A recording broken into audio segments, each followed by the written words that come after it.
ब्रह्मर्षि पत्री जी, स्वर्णा मैम और हमारे सुधीर सर, आप सभी को आत्मवंदन प्रणाम मैम। हमारे रायपुर से जो जैन सर हैं जिन्होंने पत्री जी की भगवद गीता तेलुगु से हिंदी ट्रांसलेट की है, सर आपको मैनी मैनी थैंक्स, धन्यवाद सर और प्रणाम।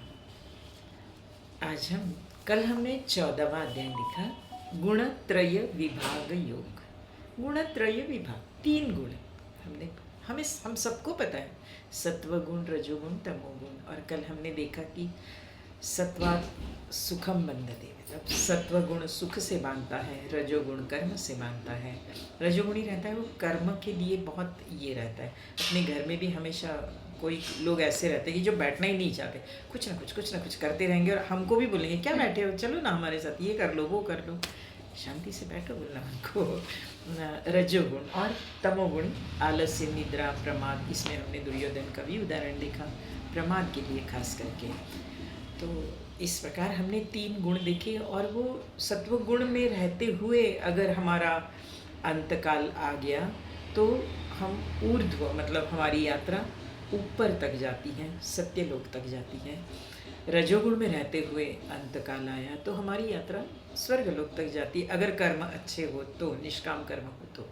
और अगर तमोगुण में है तो अधोगति पक्की है इस योनि में रहेंगे, बहुत कुछ होगा उस योनि में भी, इससे नीचे तो जा नहीं सकते, इसीलिए इसी योनि में फिर भुगतते रहेंगे तमोगुण के कारण। तो माय डियर फ्रेंड्स, इस प्रकार गुण त्रय विभाग योगो कल हमने देखा। आज हम शुरू कर रहे हैं 5वां अध्याय। भगवद गीता का हार्ट है भक्ति योग और भगवद गीता की बुद्धि, ब्रेन है 15वां पुरुषोत्तम योग। जैसे उसका नाम है ना, वैसे ही पुरुष से पुरुषोत्तम की यात्रा, जीवात्मा से परमात्मा की यात्रा इस अध्याय की विशेषता है। कैसे? सबसे पहले जीवात्मा क्या है, परमात्मा क्या है, जगत क्या है, जगदीश क्या है, संसार क्या है और कैसे हम जीवात्मा से परमात्मा तक पहुंच पाएंगे। केवल 20 श्लोक हैं, मगर इतने सटीक, इतना महत्वपूर्ण है। जो भी भगवद गीता पढ़ने शुरू करता है, यहाँ पे थोड़ा सा पति जी की भगवद गीता रहने के कारण हमने ये ट्रेंड नहीं रखा है, नहीं तो ज़्यादातर जो गीता पढ़ने शुरू करता है वो सबसे पहले 12वां अध्याय और 15वां अध्याय रोज उसका पठन करने कहा जाता है, जिससे ये दोनों अध्याय कंठस्थ हो, हृदयस्थ हो तो बेस्ट, क्योंकि पुरुषोत्तम की यात्रा है ये, पुरुषोत्तम तक की। और हर श्लोक में एक भी श्लोक माय डियर फ्रेंड्स रिपीटेड नहीं रहेगा और हर श्लोक उपयोगी रहेगा। इतना उत्तम, जैसे पुरुष उत्तम अध्याय है ये पुरुषोत्तम योग। मैं आज ओवरऑल 15वां श्लोक क्या है, 15वां अध्याय क्या है, इसका हम देखेंगे, क्योंकि बहुत इंपॉर्टेंट अध्याय। इसीलिए मुझे भी ऐसे लग रहा है कि जितने भी मास्टर्स हमारे साथ जुड़े हैं उन्होंने भी कहा कि जब तक मैं थोड़ा सैटरडे जा रही हूँ हैदराबाद, फिर से एक बार, और शायद 2 महीना वहीं बेंगलोर वगैरह रहना होगा, तो 1 to 1 हम मिल नहीं पाएंगे। जो भी मास्टर्स यहाँ आके बैठते हैं उनके साथ, तो जाने के पहले 15वां अध्याय पूरा हो, हम सब साथ में बैठ रहे हैं, तो ऐसे रिक्वेस्ट थी, इसीलिए हमने 15वां अध्याय सबसे पहले पूरा क्या है, उसके बाद कल और परसों हो सके तो परसों शायद ही हम मिल पाएंगे। कल 15वां अध्याय के 2 श्लोक जो पत्री जी ने दिए हैं वो करेंगे, मगर आज पूरा 15वां अध्याय हो सकता है आज थोड़ा सा टाइम ज़्यादा हो जाए आज के वीडियो का, प्लीज़ कंसिडर। 15वां अध्याय है पुरुषोत्तम योग, जैसे मैंने कहा। अथ 15ोऽध्यायः श्रीभगवानुवाच ऊर्ध्वमूलम् अधःशाखम् अश्वत्थं प्राहुरव्ययं छन्दांसि यस्य पर्णानि यः तं वेद स वेदवित्। ऊर्ध्वमूलम, एक ऐसा संसार कैसा है माय डियर फ्रेंड्स, वृक्ष हम उल्टा करें ना तो कैसे दिखेगा। आँख के सामने लाओ कि आप किसी सरोवर के तट पर बैठे हो और उस वृक्ष की जो प्रतिबिंब है उस सरोवर में आपको कैसे दिखेगी, उल्टा दिखता है वृक्ष, है ना, आप देखोगे तो। ऊर्ध्व मूलम अधः शाखम। ऊर्ध्व मूल मतलब हमारा, हम सब का मूल ऊपर है, मतलब एनर्जी हम ऊपर से ले रहे हैं। हम जानते हैं, हम सब ज्ञानी हैं, हमको एनर्जी कहाँ से आती है? विश्व से आती है, वैश्विक एनर्जी हम लेते हैं, अस्तित्व से एनर्जी आती है। वैसे ही ऊर्ध्व मूलम, एनर्जी का स्रोत कहाँ पे है? ऊर्ध्व मूलम अधः शाखम। हम क्या कर रहे हैं? वो एनर्जी ले, हम ध्यानी हैं, हम ऐसे नहीं कर रहे हैं, मगर ज़्यादातर लोग उस देखो, मतलब पहले श्लोक से हमको अलर्ट किया जा रहा है कि वो एनर्जी जब आप ले रहे हो तो उसका सदुपयोग करो आत्मोन्नति के लिए। ये एनर्जी जितनी डाउन जाएगी, अधः शाखम, इसकी शाखाएं पूरी नीचे की तरफ फैली हुई, मतलब विषय, जितनी हम एनर्जी उस विषयों को यूज करेंगे, अधपतन होगा हमारा, उन्नत होने के कोई चांसेस नहीं है माय डियर फ्रेंड्स। इसीलिए कल या परसों ही हमने देखा है कि हमको किसके साथ बैठना है, किसके साथ उठना बैठना है, किसके साथ रहना है, किसके साथ हम हमेशा जुड़े रहे, ये बहुत इम्पोर्टेंट है। नहीं तो मिला सब कुछ है, एनलाइटन पर्सन्स हैं, ध्यान कर रहे हैं, एनर्जी गेन कर रहे हैं, ऊर्ध्व मूलम अधः शाखम, अधः पतन हो रहा है हमारा, क्योंकि हम वो एनर्जी विषयों की तरफ खर्च कर रहे हैं। विषय मतलब काम, क्रोध, लोभ, मोह, मद, मत्सर। हम क्रोध को क्षमा में बदल दें, हम ईर्षा द्वेष को हम दया में बदल दे, करुणा में बदल दे माय डियर फ्रेंड्स, तो क्या होगा? हम उन्नत होते जाएंगे। जितने जितने इस षड विकारों के साथ रहेंगे उतने हम अधोगति को प्राप्त होंगे। फॉर एग्जाम्पल मैं बता रही हूँ कि हम कभी क्रोध करते हैं, सभी करते हैं। क्रोध करने के बाद आप खुद को महसूस करिए। अभी हम मैम के पास, मैम भी बोलती है कि मैं हमेशा इंट्रोस्पेक्ट करती हूँ, हम भी ये करें।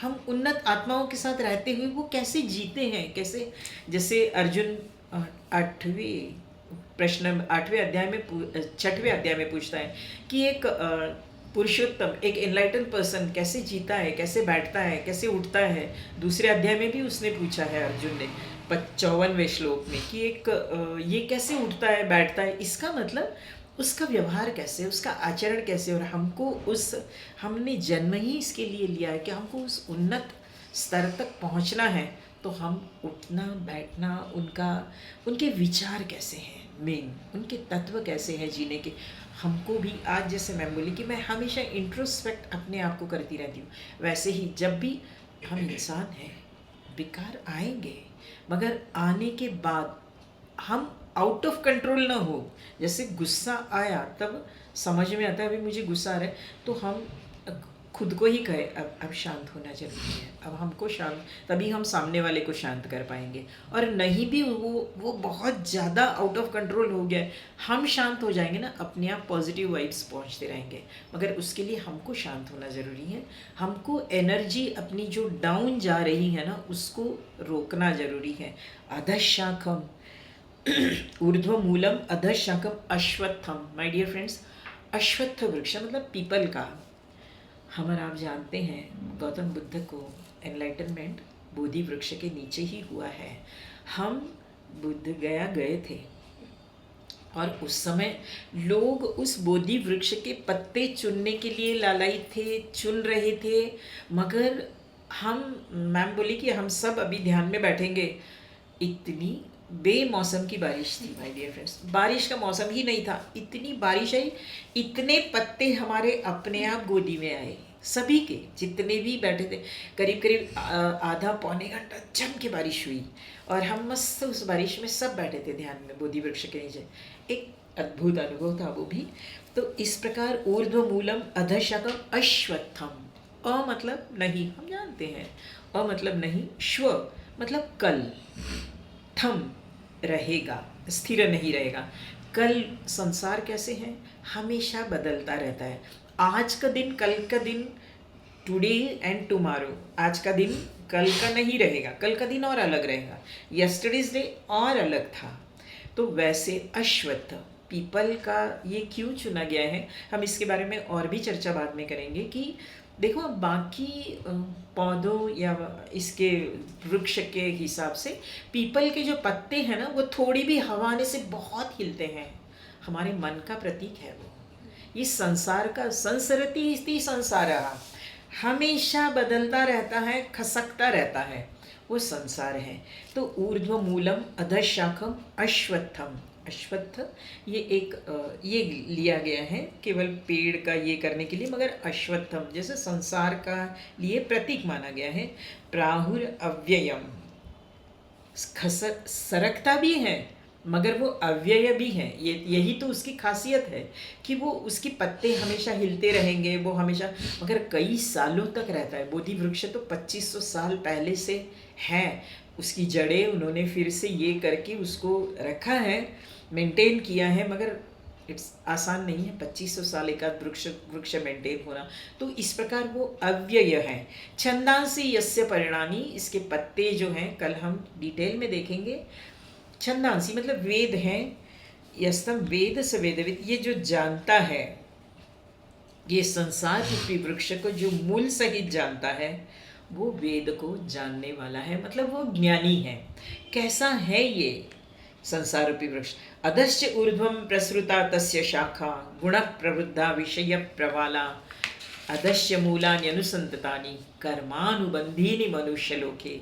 इसकी जो शाखाएं हैं, मतलब हमारी जो विषय जो है माय डियर फ्रेंड्स, कम ज़्यादा, कुछ शाखाएं नीचे आ रही है फिर ऊपर जा रही है, नीचे आ रही है फिर, हमारे ऐसे ही विषयों के बारे में अंदर सब मन जो चलता है ना वो ऐसे ही चलता है। और ये जो विषय हैं उसके अनुसार, गुण के अनुसार, सत्व रजतम हमने जो 14वें अध्याय में देखा, इन गुणों के अनुसार हमारे कर्म होते हैं और वही कर्म आगे हमको कर्मानुबंधीनि मनुष्य लोके, यही कर्म मनुष्य को बांधते हैं। कैसा है ये वृक्ष? न रूपमस्येह तथोपलभ्यते नान्तो न च आदि न च संप्रतिष्ठा अश्वत्थमेनं सविरूढ़मूलम असंग शस्त्रेण दृढ़।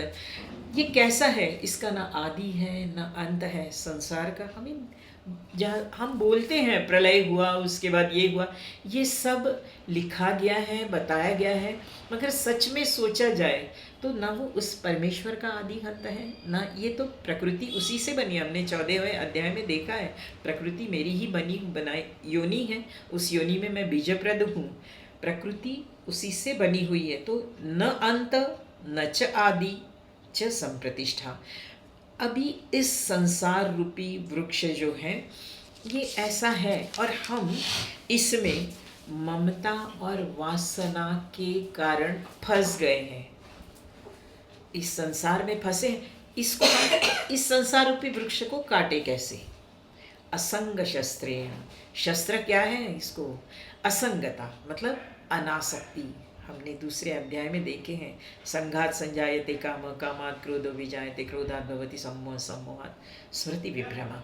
वैसे असंग शस्त्रेण ममता रहित होना है और उससे इस वैराग्य रूप लेना है, मतलब वैराग्यवान बनना है, और वैराग्य के शस्त्र द्वारा इस संसार की ममता और वासना रूप वृक्ष जो है इसे काटना है माय डियर फ्रेंड्स। इसको पनपने नहीं देना है। ततः पदम तत्परिमार्गितव्यम यस्मिन् गता न निवर्ति भूय तमेव च आद्यम पुरुषं प्रपद्ये यतः प्रवृत्ति प्रसृता पुराणी। इस मार्ग में आप एक बार आगे चलोगे ना, पीछे मुड़ना नहीं है। संसार में ऐसे नहीं होता।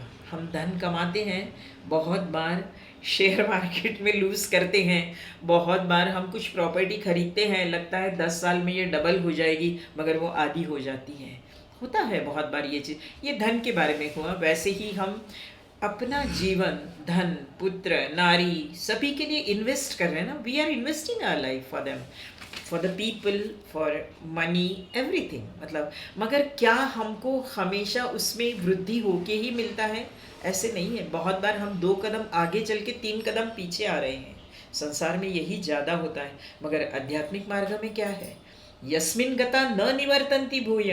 आप एक बार आगे जाओगे ना, पीछे मुड़ना होगा ही नहीं। जैसे हमने 6वें अध्याय में देखा था कि थोड़ा सा भी धर्म के मार्ग पर हम चले तो त्रायतो महतो भयात, बड़े भय से हम मुक्त हो सकेंगे। तो इस प्रकार आगे एक बार चलो तो पीछे मुड़ना नहीं है इसमें। तमेव चाद्यम पुरुषम प्रपद्ये यतः प्रवृत्ति प्रसृता पुराणी। ये कब होगा? उस परमात्मा तत्व के साथ हमेशा हम जुड़े आएंगे, फिर इसमें जुड़े रहेंगे तो उसमें सरेंडर आई मीन शरणागति, मतलब उस तत्व के बारे में सोचना कि मैं कैसे ज़्यादा से ज़्यादा उस तत्व के पास पहुंच पाऊंगा, उस आत्म तत्व को पहचान पाऊंगा, उस परमात्मा तत्व से मिलूंगा।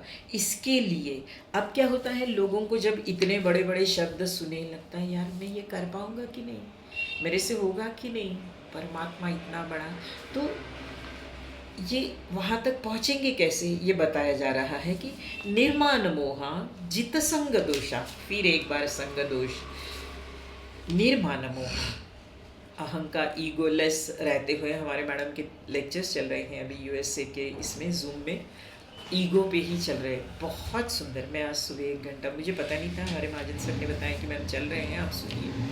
तो आज का भी बहुत अच्छा था। ईगो पे ज़रूर सुनिए आप, कि मान, कितने प्रकार के मान, हमको पता भी नहीं रहता कि ये हमारा मान है। माय डियर फ्रेंड्स, हम सहज बोलते हैं मगर उसमें हमारा मान है, इसीलिए हम इस प्रकार के वक्तव्य करते हैं। जरूर सुनिए आप लोग, यूट्यूब पे भी आ रहा है। निर्माण मोहा, समय के अभाव के कारण मैं ज़्यादा ये नहीं कर रही हूँ। जित संग दोषा, जिसके साथ, किसके साथ हमारा उठना बैठना है बहुत ज़रूरी है। बार बार हमारे तुलसीदास जी तो कहते हैं, जाके प्रियन राम बैदेही तजहु तात कोटि बैरी सम।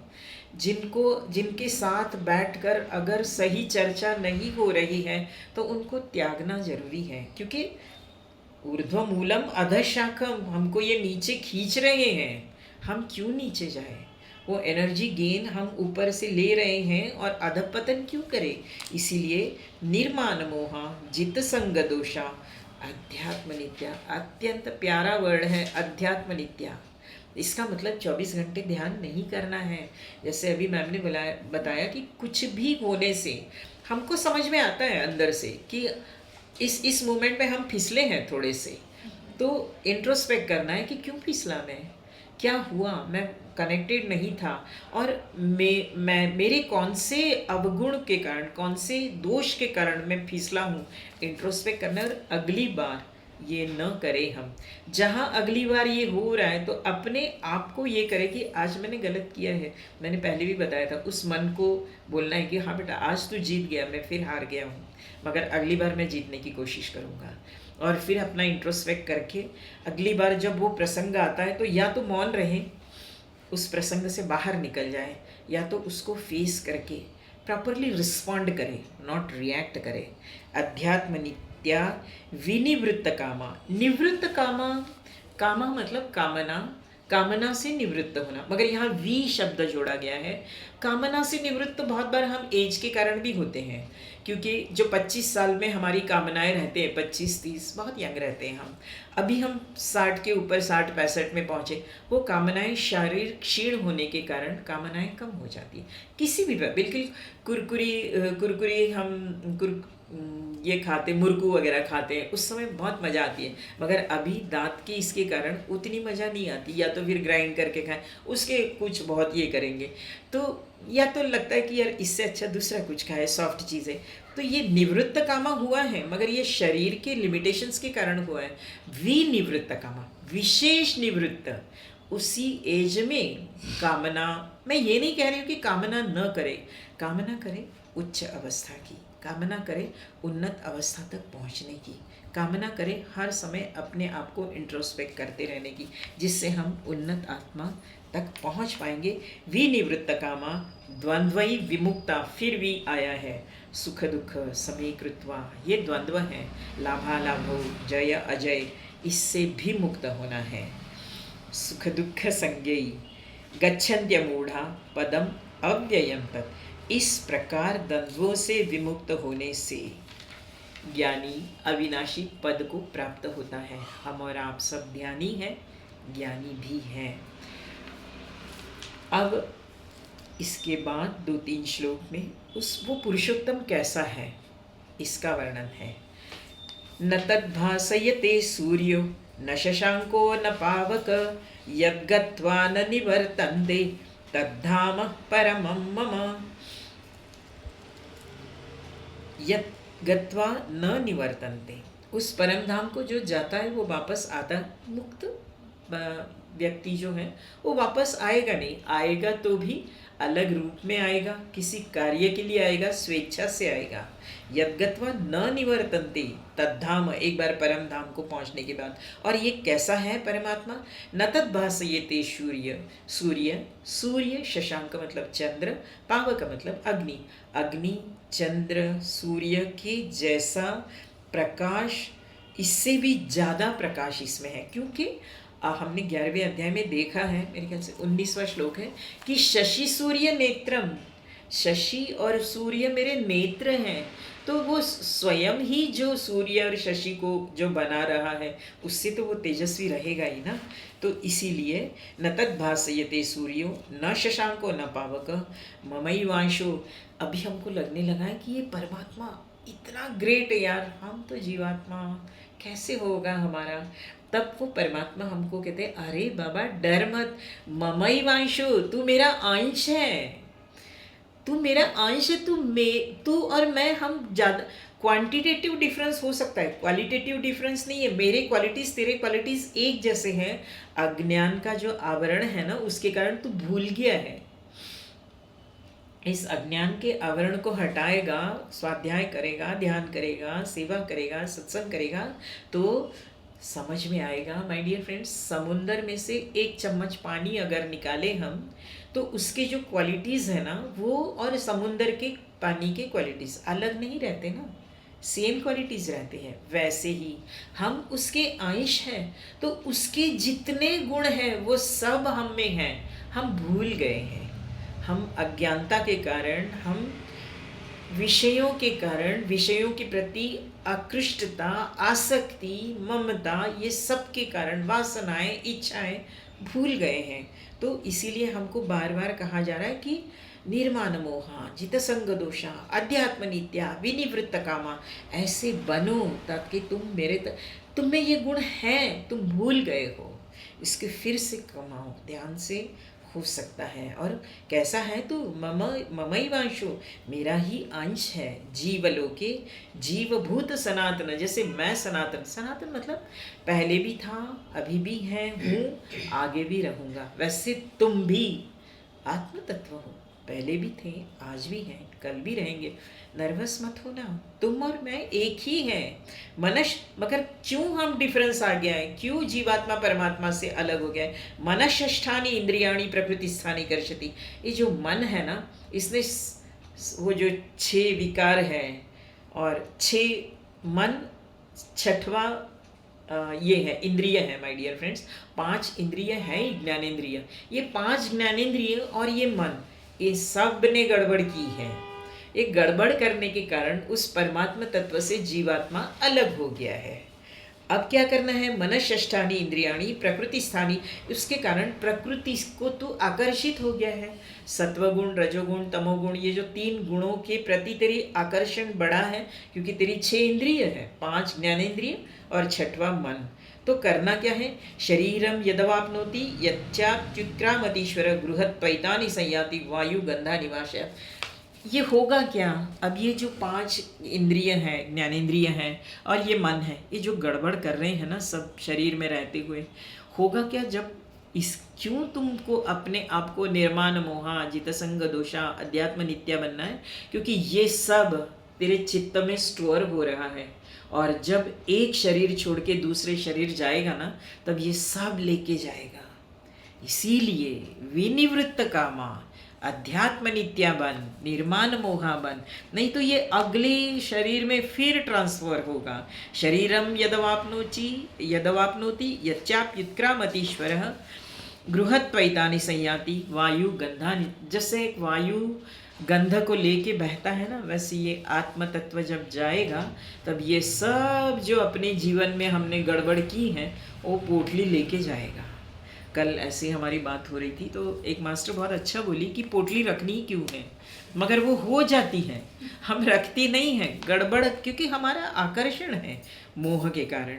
तो इस प्रकार यच्चाप्युत्क्रामतीश्वर, अगले जन्म में फिर अगले शरीर जब हम धारण करेंगे तो ये सब आएगा। कैसे आएगा, क्यों आएगा, कौन से ऑर्गन्स के द्वारा आएगा?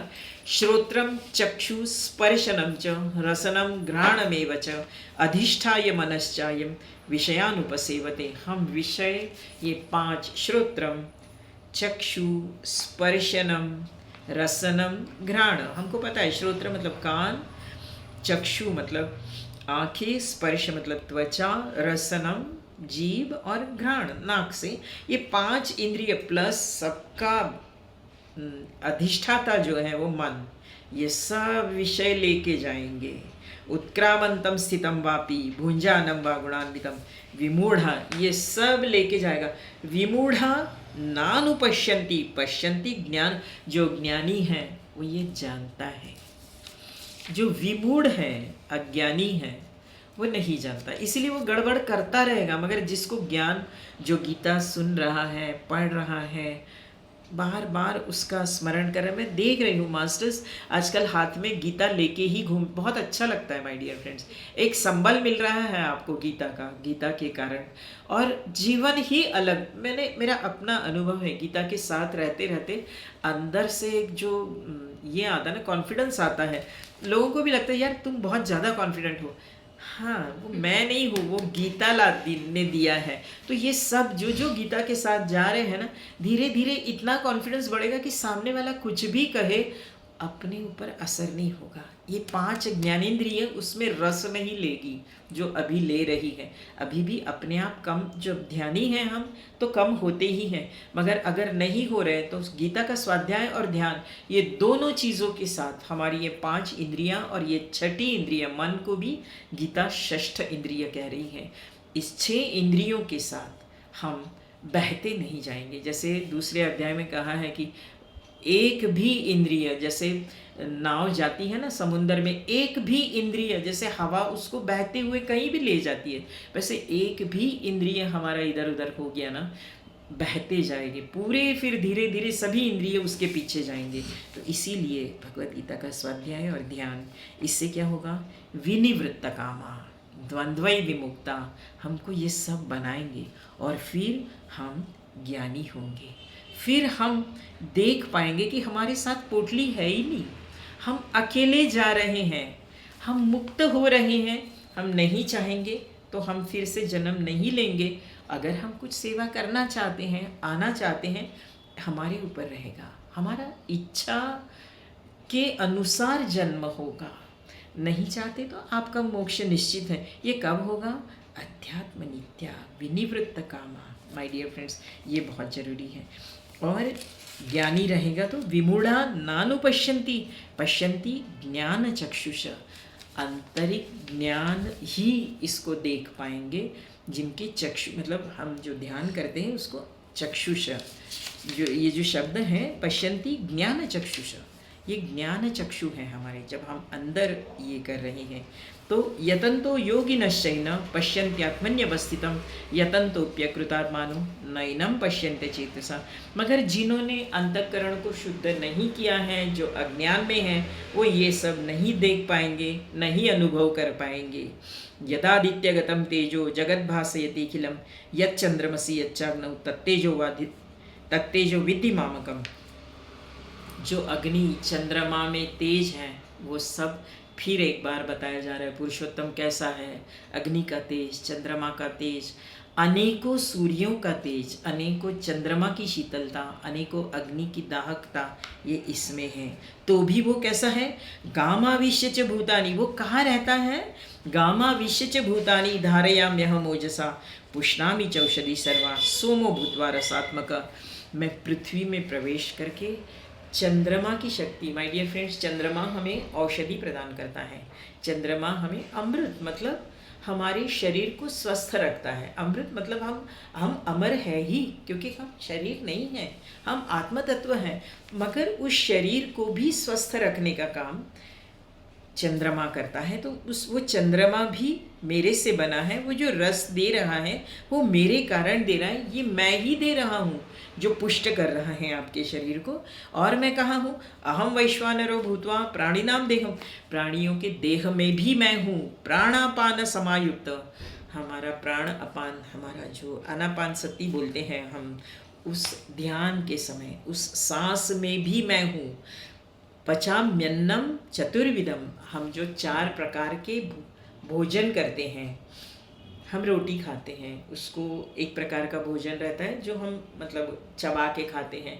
दूसरा, हम दूध जैसे चीज़ें पीते हैं, वो दूसरे प्रकार का ये है। तीसरा है हम चाटते हैं कुछ चीज़ें जैसे चटनी वगैरह जैसी, वो तीसरे प्रकार का भोजन है। और चौथा है कि हम गटकते हैं, जैसे आम वगैरह चीज़ खाते हैं तब। तो ये 4 प्रकार के भोजन मतलब 4 प्रकार के ज्ञान की अवस्था में मैं हूँ। परमात्मा तत्व है, मतलब वो सब जगह है, इनडायरेक्टली कहा गया है।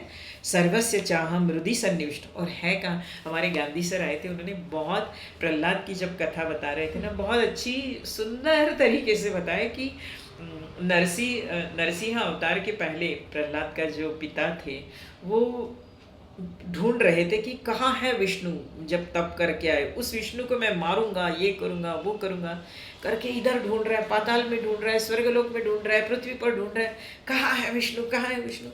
नारद उनके पीछे पीछे, सच में विष्णु भगवान गए कहाँ यार? वो नारद, तो नारद जैसे नाम था उनका, तो वो ढूंढे ढूंढे और फिर वो जाके चुपचाप बैठा अपने राज्य में, जहाँ हो आएगा सामने तो मारूंगा उसको वगैरह, इस सोच के नारद गए उसके बाद विष्णु के पास कि मुझे ये बताओ कि ये ढूंढ रहा था हिरण्यकश्यपु, आप सच में थे कहाँ?